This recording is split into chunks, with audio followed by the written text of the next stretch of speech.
First, live, local. This is First Alert Weather Extra. Hey there, good evening. I'm Meteorologist Payton Major, and thank you for joining us on our First Alert Weather Extra show. If you've never tuned in before, basically this is a little segment we do most weekdays at 7 o'clock, and typically I'm joined with my colleague, but of course Mark is now at a little bit of an event, so I'm going to be solo tonight, and we're going to talk about a few things. But yeah, hopefully you can obviously learn a little bit more from the forecast the next few minutes. We like to take a deep dive and kind of just get into the nitty-gritty details, something we can't normally do during a newscast. So rain, it's going to taper off Tuesday, but takes a little bit of time. I know it's been a really wet one today. We'll go over those rainfall totals as well. And then we are trending mild and dry toward the end of the month and heading into early March. We're also going to briefly touch on that crazy winter storm on the East Coast. So let's get into it. This is a live look at radar. By the way, you're probably watching this on our streaming app, maybe on your smart TV, but if you're watching on our app, we have a Fox 12 weather app that's awesome. We can get notifications when our team kind of releases videos, but I love to use it for radar because it's a great tool, especially if you're headed out the door on a day like today. You would have seen exactly what that shows all day long. It was just not letting up. And we have an atmospheric river that's aimed at the Pacific Northwest.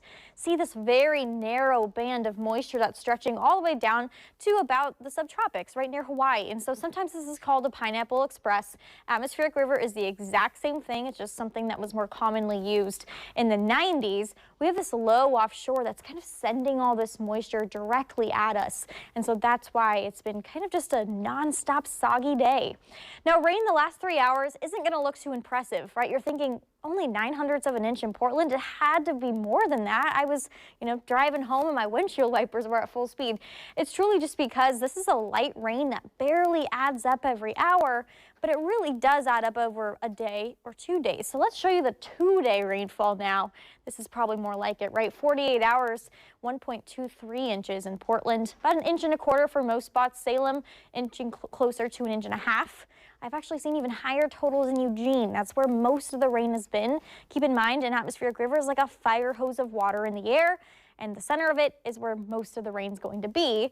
But it's almost, again, very interesting because the outside of the fire hose isn't going to get as much rain. Like Kelso, for example, only 1/2 inch, and it's so close to Scappoose that got over 1 inch. So, yeah, an interesting concept there. Okay, February rain, we are happy to report. Even if we ended the month today, we would be thrilled with 4 inches of rain because on average through the entire month, we want to get 3.7 inches. This is a great improvement from January. We had about 50% of the rainfall we were supposed to get. So this is great, 4 inches, and we're going to get even more tonight. I'm saying probably another 1/2 inch to 1 inch on deck. This is our high resolution model for the next 12 hours. Not much changing, right? Just steady rainfall as you're sleeping, as you're waking up tomorrow. It's still going to be falling pretty steadily.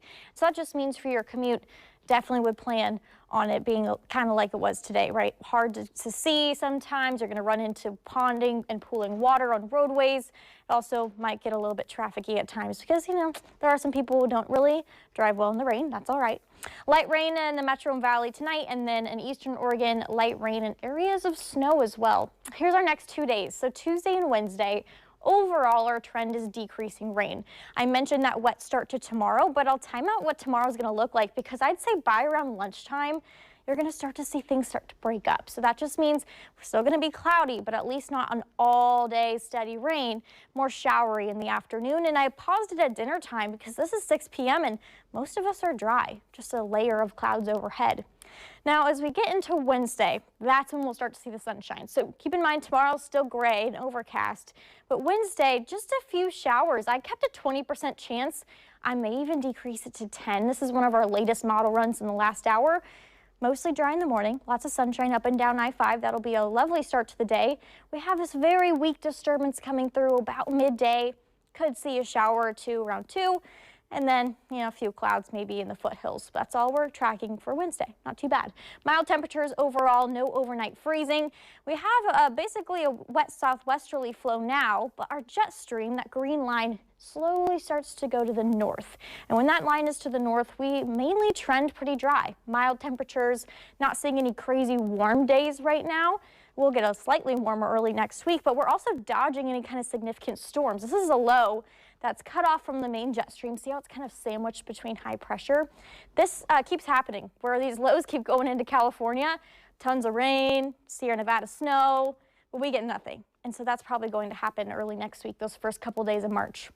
So let's go over our 7-day forecast here. Not much to talk about beyond Wednesday, which is why I kind of highlighted the next 2 days. Much sunnier starting on Thursday, highs into the low 50s. This is right where we should be this time of year, but I think it'll feel much warmer because we've just been gray and kind of cool the last week. And then mild and dry starting Friday all the way through the weekend. Not much wind.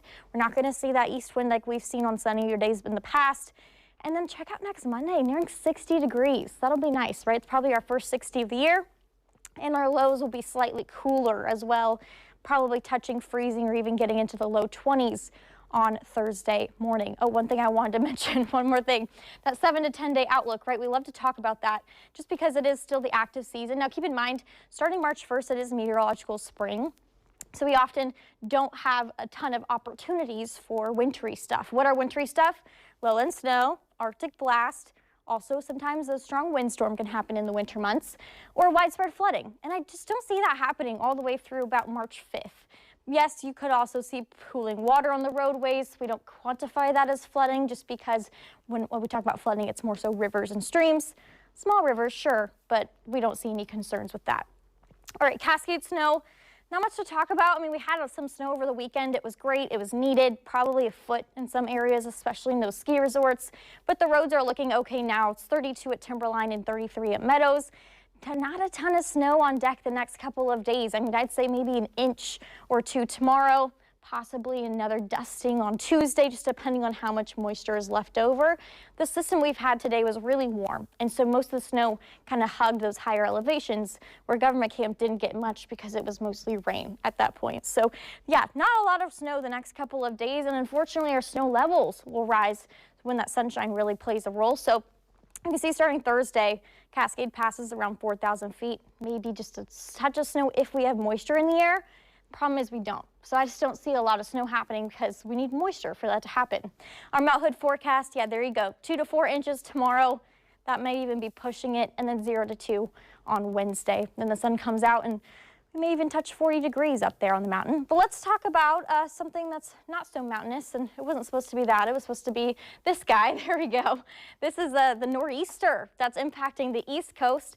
Also, we call a bomb cyclone, and I know that's kind of an overused term now, sometimes in headlines and such, but a bomb cyclone actually has a meteorological definition. It decreases 24 millibars of pressure in 24 hours. That's a significant amount. That's how we know this system is strong, and it's sending waves of cold air and snow and wind to the northeast. This is actually the second snowstorm these areas have seen in a couple weeks, I think maybe even 3 weeks. Wind right now, it's been blowing pretty hard, especially near Nantucket and Newport and Boston. I've seen gusts 30 to 40 miles per hour. Oh, look at the other Portland, 40 miles per hour too. Yeah, that system's real strong. Check out these snow totals the past 24 hours too. Rhode Island got the brunt of it, 14 to 20 inches. This is, again, just a day. We tack on yesterday, a lot of locations already over 20 to 30 inches.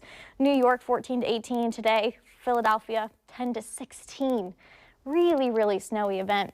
Now, how much more snow? Not a ton. The system is finally moving to the northeast, but there is another round of a low that comes through and might make some lake effect snow, obviously, in those typical spots near western Pennsylvania and western New York. That's all I have for today. Obviously, we don't have any snow, and it's not looking like we're going to have it, at least over the next 7 to 10 days. But thank you so much for joining us on this First Alert Weather Extra. By the way, you can always catch these, watch old ones on our website or on our Fox 12 weather app. We appreciate you joining us. See you tomorrow.